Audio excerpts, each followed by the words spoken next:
Hello honey, how are you? Welcome back to my channel.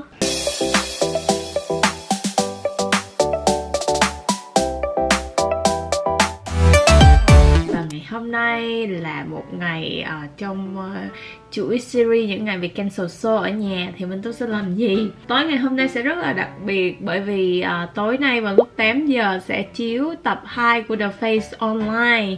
Và có sự góp mặt của giám khảo khách mời, đó chính là siêu mẫu Minh Tú.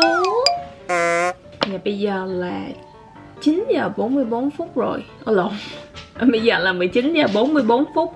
Cho nên là Minh Tú sẽ đợi đến 8 giờ để xem. Và sẽ gọi cho một vài người, những người khách mời đặc biệt trong tập vlog này cùng với Minh Tú.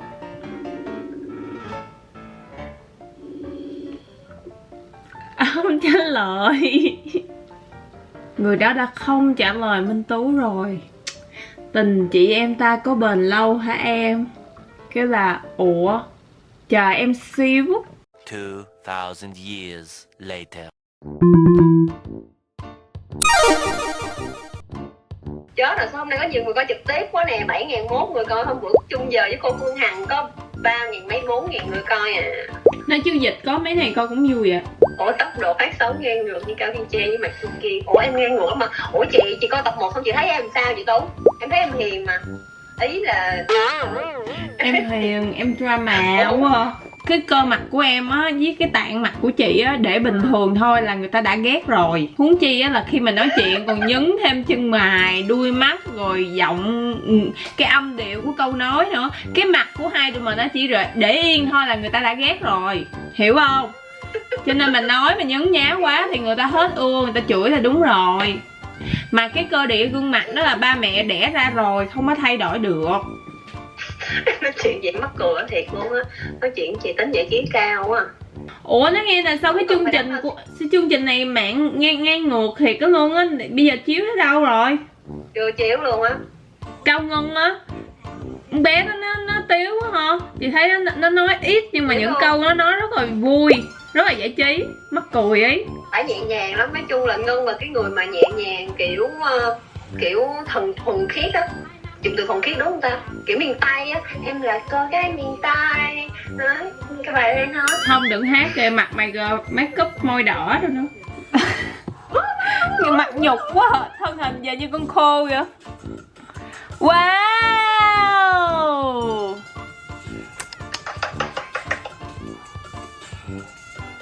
Ê, cái này quay lâu lắm luôn rồi đó. Quay từ tháng 11 năm ngoái á, giờ bao nhiêu? Thì chị nhìn chị lúc này make up là đậm lè. Mặt cái này không cố. Má đeo mắt kiến đen đồ nữa.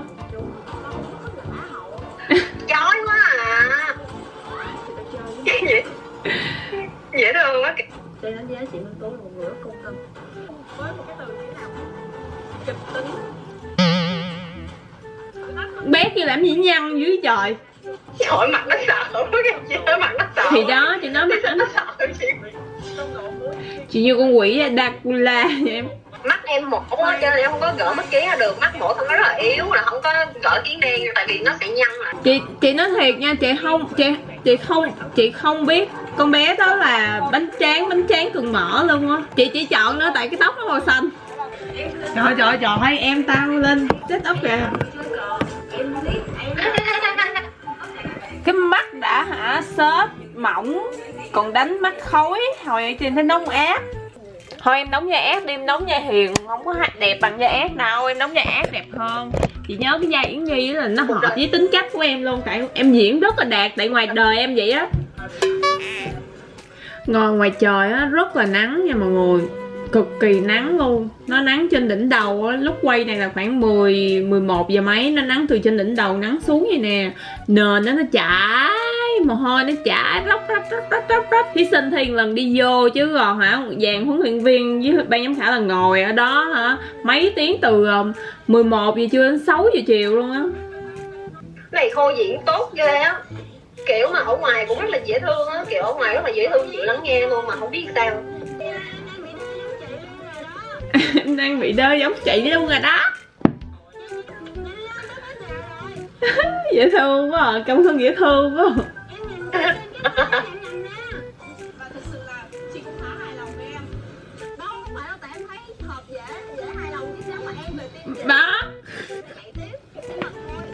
mày cũng cà khịa người ta. Chia buồn cùng em bé ơi, chị cũng không có muốn em thua đâu, nhưng mà đi thi sợ nhất là bị thua.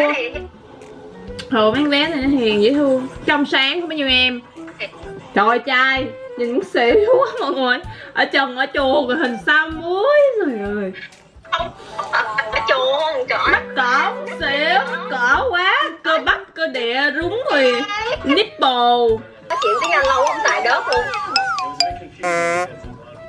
Rồi chắc quá. Thì the face thật ra ở thị trường châu Á thì người ta vẫn chuộng những cái nét đẹp đó hơn cưng. Ê, lúc mà bạn này thi á, chị thấy bạn này tội nghiệp lắm luôn á cha. Bạn này bạn rất là hiền, rất là chân chất. Là về cái cá tính đánh giá là một người mà kiểu rất là thuần khiết á, rất là thuần khiết mà rất là có thể có cảm tình người khác. Nói chung mình chỉ cần một phần người như người ta mình cũng quá trời fan nữa, nhưng mà không fan buồn lắm. Ê, có khi nào em truyền đạt sai không Cao Thiên Trang? Chị chọn tiếp theo. Không sai. Thật ra em nói rất là đơn giản á, là các bạn lên phao các bạn phải làm chủ và các bạn phải nói được cho những cái người ở bên dưới là mình muốn gì. Mình phải sử dụng những cái tính từ liền, vì có 2 phút thôi, cho nên ví dụ muốn vui vẻ thì phải nói là vui vẻ hoặc là tạo ra một cái năng lượng á. Nhưng mà cái sự hiểu của các bạn thì các bạn sẽ hiểu như thế này, bạn sẽ hiểu như khác, cho nên là cái phần của mình là mình cố gắng, còn cái phần thi tốt hay không là do các bạn hết à.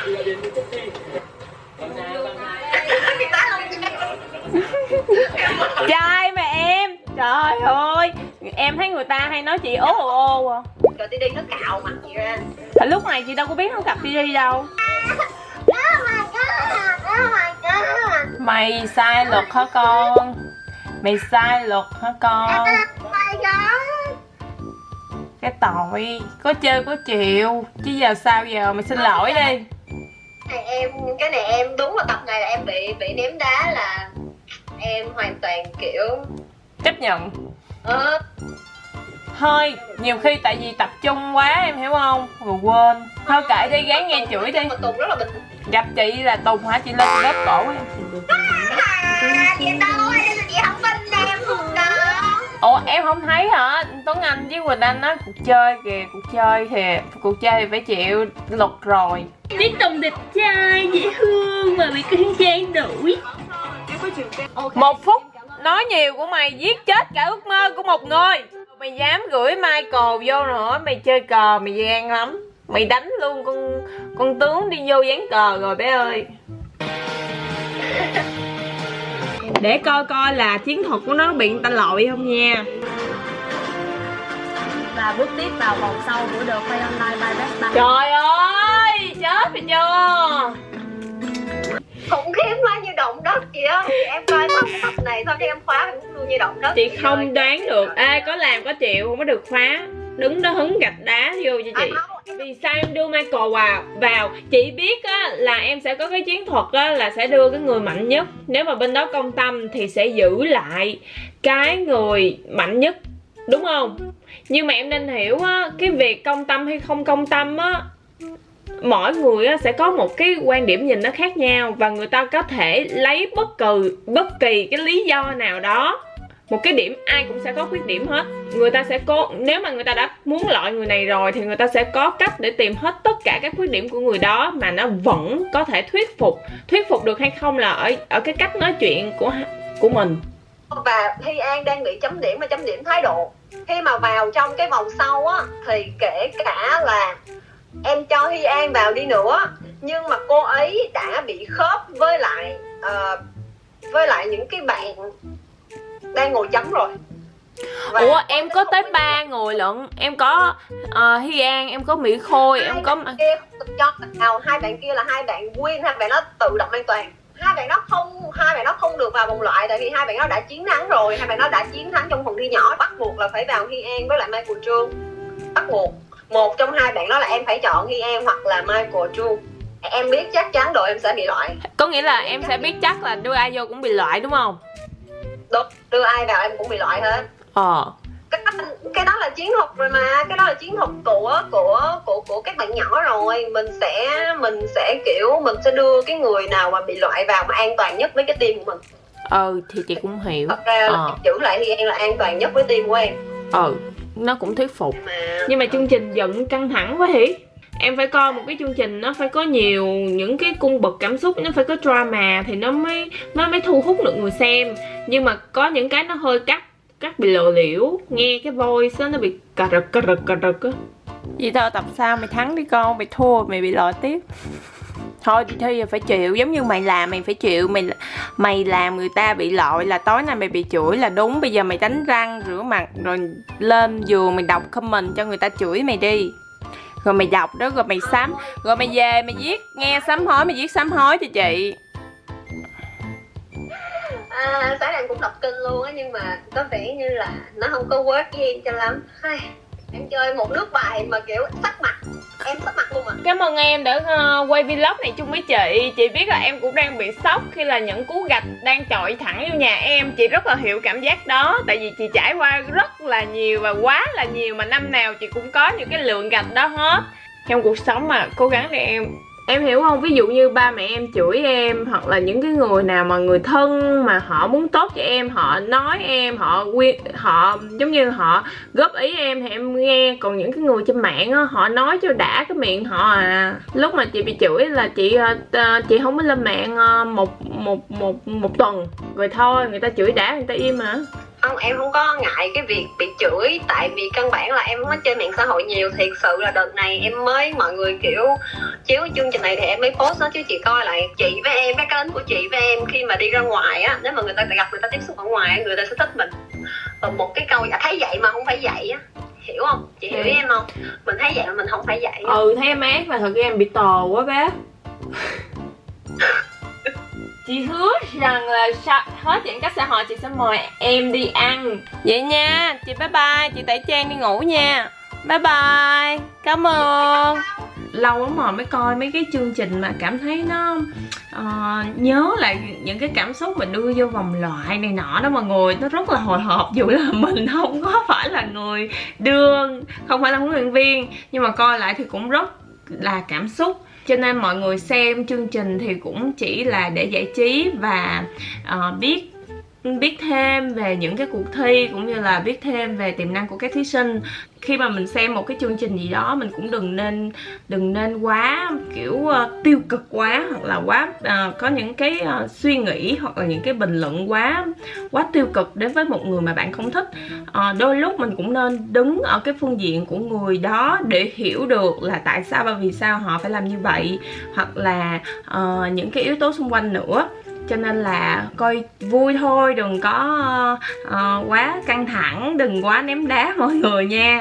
Thật ra ngoài ra nữa, Minh Tú cũng muốn biết là phần xuất hiện của Minh Tú ngày hôm nay như thế nào. Lâu lắm rồi Minh Tú mới cơ hội được ngồi ở một cái chương trình truyền hình thực tế về người mẫu, và cảm xúc rất là hồi hộp để mà được xem mình ở trên chương trình truyền hình thực tế. Ngoài ra thì cảm ơn chương trình The Face Việt Nam Online cùng với công ty Multimedia đã cho Minh Tú cơ hội để đồng hành cùng với chương trình và góp mặt trong chương trình tập 2 của The Face Online. Cảm ơn tất cả các bạn đã dành thời gian để xem vlog này cùng với Minh Tú, và xin chào và hẹn gặp lại. Quên nữa, các bạn nhớ nhấn subscribe kênh của Minh Tú nha. Và hy vọng là các bạn sẽ có nhiều sức khỏe nè, và chúng ta cùng nhau vượt qua trận dịch lần này. Và sắp tới sẽ tham gia nhiều chương trình về thời trang nữa cho các bạn nhé. Bye bye.